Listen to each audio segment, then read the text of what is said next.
ॐ हनुमते नमः। ॐ आञ्जनेयाय नमः। ॐ वायुपुत्राय नमः। ॐ पवनसुताय नमः। ॐ रामदूताय नमः। ॐ महाबलाय नमः। ॐ सङ्कटमोचनाय नमः। ॐ रामभक्ताय नमः। ॐ भीमबलाय नमः। ॐ पिङ्गलकाय नमः। ॐ तेजस्विने नमः। ॐ जितेन्द्रियाय नमः। ॐ बुद्धिमते नमः। ॐ कपिसेनानायकाय नमः। ॐ युद्धप्रियाय नमः। ॐ अमोघकर्मणे नमः। ॐ सीताशोकहारिणे नमः। ॐ रक्षोघ्नाय नमः। ॐ लङ्कादाहकाय नमः। ॐ दशाननदर्पहाय नमः। ॐ पर्वतरूढाय नमः। ॐ गजकर्ण्याय नमः। ॐ वज्रदेहाय नमः। ॐ सुग्रीवसखाय नमः। ॐ रामकार्यसिद्धये नमः। ॐ समुद्रलङ्घनाय नमः। ॐ अचलधीराय नमः। ॐ अमरप्रभाय नमः। ॐ दैत्यदलनाय नमः। ॐ बलसागराय नमः। ॐ प्रियकराय नमः। ॐ भक्तवत्सलाय नमः। ॐ सर्वरोगनिवारकाय नमः। ॐ दुःखनाशनाय नमः। ॐ शुभप्रदाय नमः। ॐ मङ्गलदायकाय नमः। ॐ महाशूराय नमः। ॐ धर्मपालकाय नमः। ॐ जगदुद्धारकाय नमः। ॐ करुणासागराय नमः। ॐ सत्यपराक्रमाय नमः। ॐ सर्वरक्षाकराय नमः। ॐ आयुप्रदाय नमः। ॐ धनप्रदाय नमः। ॐ विजयदायकाय नमः। ॐ सिद्धिदायकाय नमः। ॐ कामदायकाय नमः। ॐ शक्तिप्रदायकाय नमः। ॐ मोक्षप्रदाय नमः। ॐ भक्तसंरक्षकाय नमः। ॐ ज्ञानप्रदाय नमः। ॐ विवेकप्रदाय नमः। ॐ चमत्कार्यै नमः। ॐ वीरव्रताय नमः। ॐ त्रिलोकरक्षके नमः। ॐ रामनामप्रियाय नमः। ॐ सत्यप्रियाय नमः। ॐ हरिप्रियाय नमः। ॐ दुष्टनाशकाय नमः। ॐ गुणनिधये नमः। ॐ प्रभाकराय नमः। ॐ तेजोमूर्तये नमः। ॐ वरदाय नमः। ॐ शान्तिदायकाय नमः। ॐ सर्वफलप्रदाय नमः।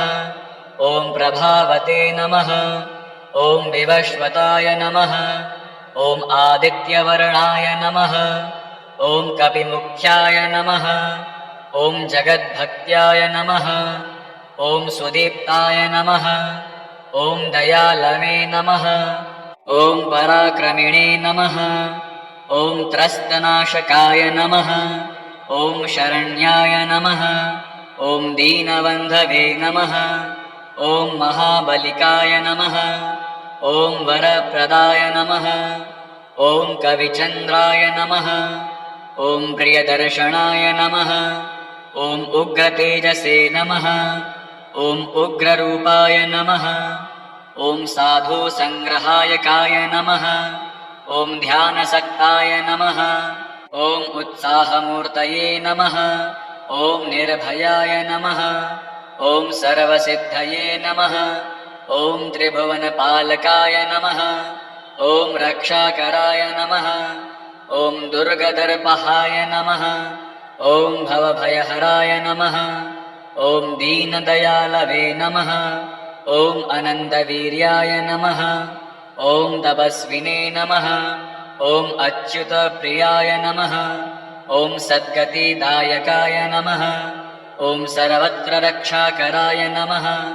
ॐ दैत्यहराय नमः। ॐ पावनाय नमः। ॐ आश्रयदायकाय नमः।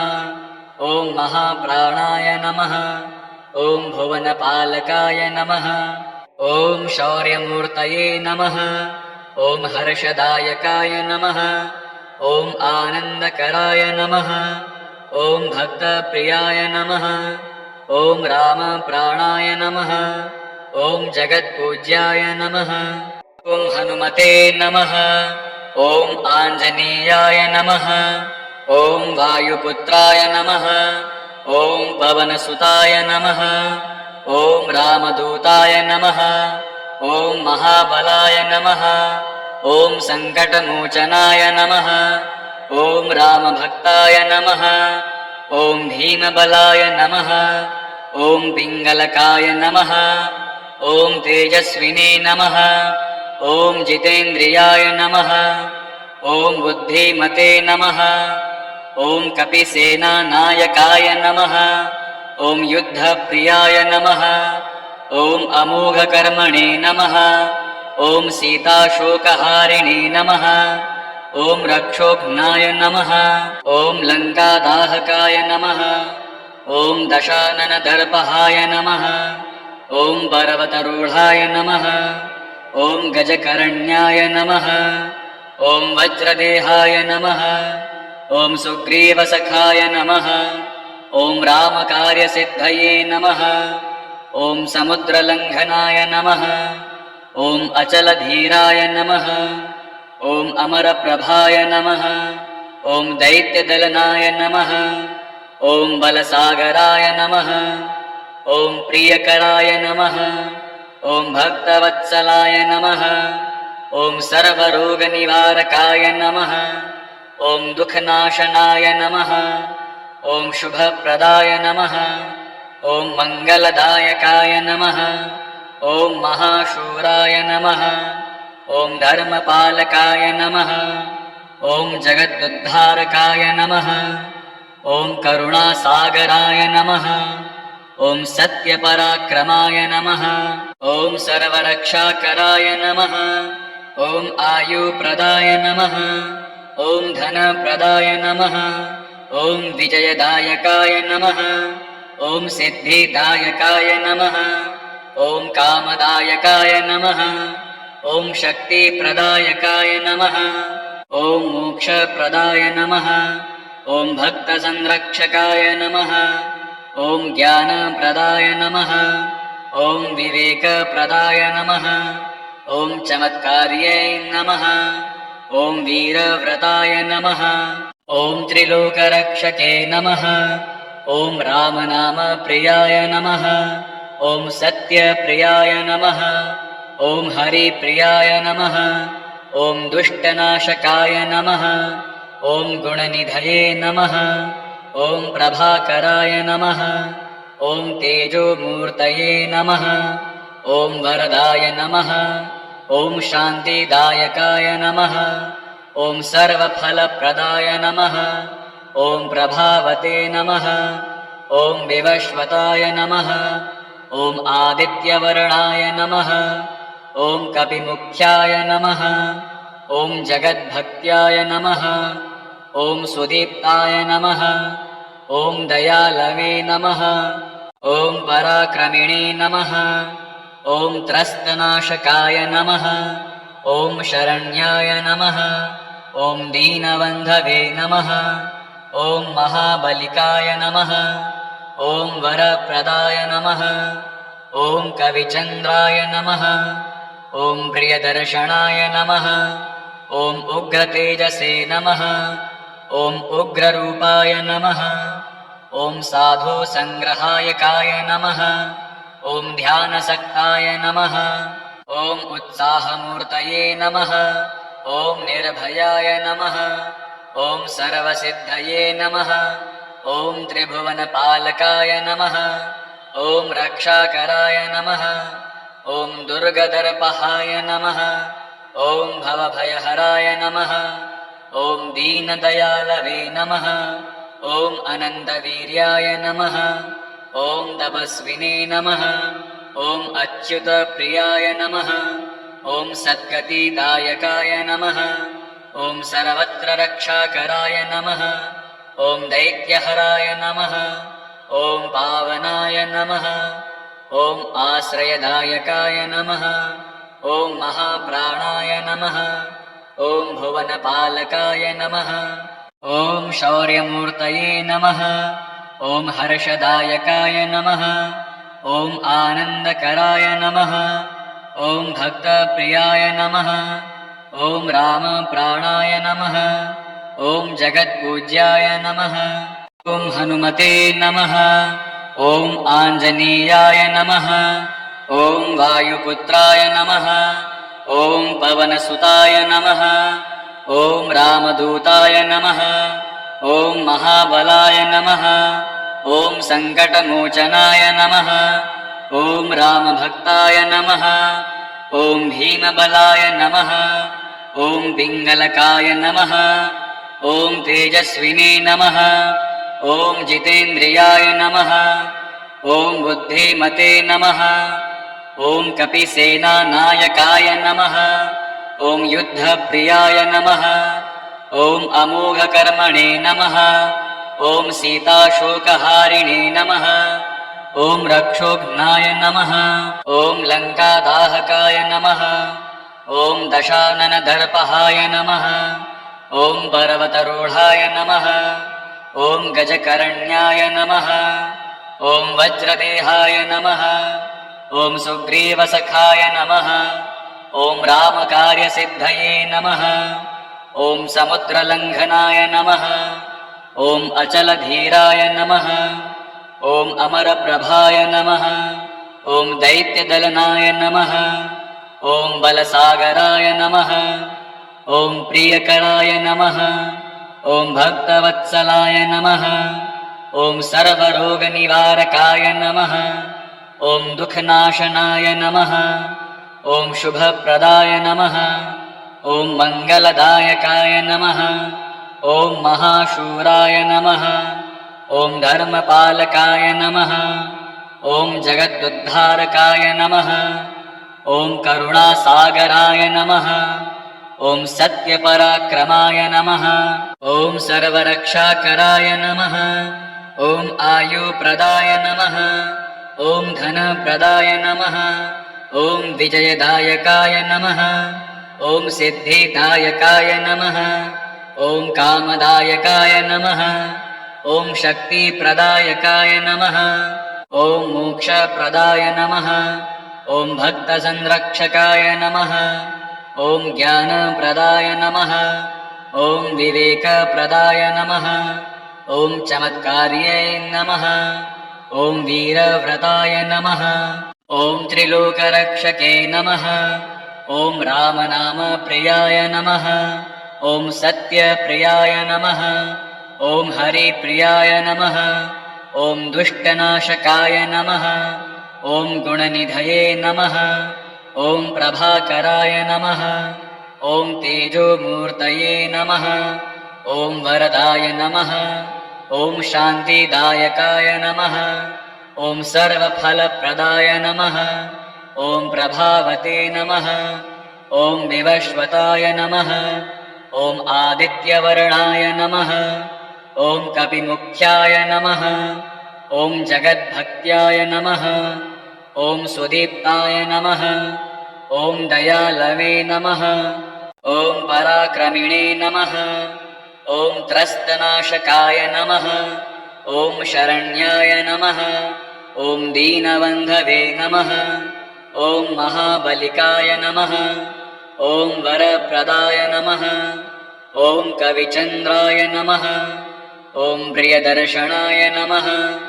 ॐ उग्रतेजसे नमः। ॐ उग्ररूपाय नमः। ॐ साधुसङ्ग्रहायकाय नमः। ॐ ध्यानसक्ताय नमः। ॐ उत्साहमूर्तये नमः। ॐ निर्भयाय नमः। ॐ सर्वसिद्धये नमः। ॐ त्रिभुवनपालकाय नमः। ॐ रक्षाकराय नमः। ॐ दुर्गदर्पहाय नमः। ॐ भवभयहराय नमः। ॐ दीनदयालवे नमः। ॐ अनन्तवीर्याय नमः। ॐ तपस्विने नमः। ॐ अच्युतप्रियाय नमः। ॐ सद्गतिदायकाय नमः। ॐ सर्वत्र रक्षाकराय नमः। ॐ दैत्यहराय नमः। ॐ पावनाय नमः। ॐ आश्रयदायकाय नमः। ॐ महाप्राणाय नमः। ॐ भुवनपालकाय नमः। ॐ शौर्यमूर्तये नमः। ॐ हर्षदायकाय नमः। ॐ आनन्दकराय नमः। ॐ भक्तप्रियाय नमः। ॐ रामप्राणाय नमः। ॐ जगत्पूज्याय नमः। ॐ हनुमते नमः। ॐ आञ्जनेयाय नमः। ॐ वायुपुत्राय नमः। ॐ पवनसुताय नमः। ॐ रामदूताय नमः। ॐ महाबलाय नमः। ॐ सङ्कटमोचनाय नमः। ॐ रामभक्ताय नमः। ॐ भीमबलाय नमः। ॐ पिङ्गलकाय नमः। ॐ तेजस्विने नमः। ॐ जितेन्द्रियाय नमः। ॐ बुद्धिमते नमः। ॐ कपिसेनानायकाय नमः। ॐ युद्धप्रियाय नमः। ॐ अमोघकर्मणे नमः। ॐ सीताशोकहारिणे नमः। ॐ रक्षोघ्नाय नमः। ॐ लङ्कादाहकाय नमः। ॐ दशाननदर्पहाय नमः। ॐ पर्वतरूढाय नमः। ॐ गजकर्ण्याय नमः। ॐ वज्रदेहाय नमः। ॐ सुग्रीवसखाय नमः। ॐ रामकार्यसिद्धये नमः। ॐ समुद्रलङ्घनाय नमः। ॐ अचलधीराय नमः। ॐ अमरप्रभाय नमः। ॐ दैत्यदलनाय नमः। ॐ बलसागराय नमः। ॐ प्रियकराय नमः। ॐ भक्तवत्सलाय नमः। ॐ सर्वरोगनिवारकाय नमः। ॐ दुःखनाशनाय नमः। ॐ शुभप्रदाय नमः। ॐ मङ्गलदायकाय नमः। ॐ महाशूराय नमः। ॐ धर्मपालकाय नमः। ॐ जगदुद्धारकाय नमः। ॐ करुणासागराय नमः। ॐ सत्यपराक्रमाय नमः। ॐ सर्वरक्षाकराय नमः। ॐ आयुप्रदाय नमः। ॐ धनप्रदाय नमः। ॐ विजयदायकाय नमः। ॐ सिद्धिदायकाय नमः। ॐ कामदायकाय नमः। ॐ शक्तिप्रदायकाय नमः। ॐ मोक्षप्रदाय नमः। ॐ भक्तसंरक्षकाय नमः। ॐ ज्ञानप्रदाय नमः। ॐ विवेकप्रदाय नमः। ॐ चमत्कार्यै नमः। ॐ वीरव्रताय नमः। ॐ त्रिलोकरक्षके नमः। ॐ रामनामप्रियाय नमः। ॐ सत्यप्रियाय नमः। ॐ हरिप्रियाय नमः। ॐ दुष्टनाशकाय नमः। ॐ गुणनिधये नमः। ॐ प्रभाकराय नमः। ॐ तेजोमूर्तये नमः। ॐ वरदाय नमः। ॐ शान्तिदायकाय नमः। ॐ सर्वफलप्रदाय नमः। ॐ प्रभावते नमः। ॐ विवस्वताय नमः। ॐ आदित्यवर्णाय नमः। ॐ कपिमुख्याय नमः। ॐ जगद्भक्त्याय नमः। ॐ सुदीप्ताय नमः। ॐ दयालवे नमः। ॐ पराक्रमिणे नमः। ॐ त्रस्तनाशकाय नमः। ॐ शरण्याय नमः। ॐ दीनबन्धवे नमः। ॐ महाबलिकाय नमः। ॐ वरप्रदाय नमः। ॐ कविचन्द्राय नमः। ॐ प्रियदर्शनाय नमः। ॐ उग्रतेजसे नमः। ॐ उग्ररूपाय नमः।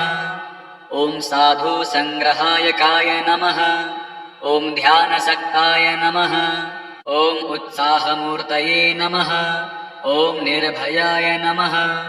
ॐ सर्वसिद्धये नमः। ॐ त्रिभुवनपालकाय नमः। ॐ रक्षाकराय नमः। ॐ दुर्गदर्पहाय नमः। ॐ भवभयहराय नमः। ॐ दीनदयालवे नमः। ॐ अनन्तवीर्याय नमः। ॐ तपस्विने नमः। ॐ अच्युतप्रियाय नमः। ॐ सद्गतिदायकाय नमः। ॐ सर्वत्र रक्षाकराय नमः ॐ दैत्यहराय नमः ॐ पावनाय नमः ॐ आश्रयदायकाय नमः ॐ महाप्राणाय नमः ॐ भुवनपालकाय नमः ॐ शौर्यमूर्तये नमः ॐ हर्षदायकाय नमः ॐ आनन्दकराय नमः ॐ भक्तप्रियाय नमः ॐ रामप्राणाय नमः ॐ जगत्पूज्याय नमः ॐ हनुमते नमः ॐ आञ्जनेयाय नमः ॐ वायुपुत्राय नमः ॐ पवनसुताय नमः ॐ रामदूताय नमः ॐ महाबलाय नमः ॐ सङ्कटमोचनाय नमः ॐ रामभक्ताय नमः ॐ भीमबलाय नमः ॐ पिङ्गलकाय नमः ॐ तेजस्विने नमः ॐ जितेन्द्रियाय नमः ॐ बुद्धिमते नमः ॐ कपिसेनानायकाय नमः ॐ युद्धप्रियाय नमः ॐ अमोघकर्मणे नमः ॐ सीताशोकहारिणे नमः ॐ रक्षोघ्नाय नमः ॐ लङ्कादाहकाय नमः ॐ दशाननदर्पहाय नमः ॐ पर्वतरूढाय नमः ॐ गजकरण्याय नमः ॐ वज्रदेहाय नमः ॐ सुग्रीवसखाय नमः ॐ रामकार्यसिद्धये नमः ॐ समुद्रलङ्घनाय नमः ॐ अचलधीराय नमः ॐ अमरप्रभाय नमः ॐ दैत्यदलनाय नमः ॐ बलसागराय नमः ॐ प्रियकराय नमः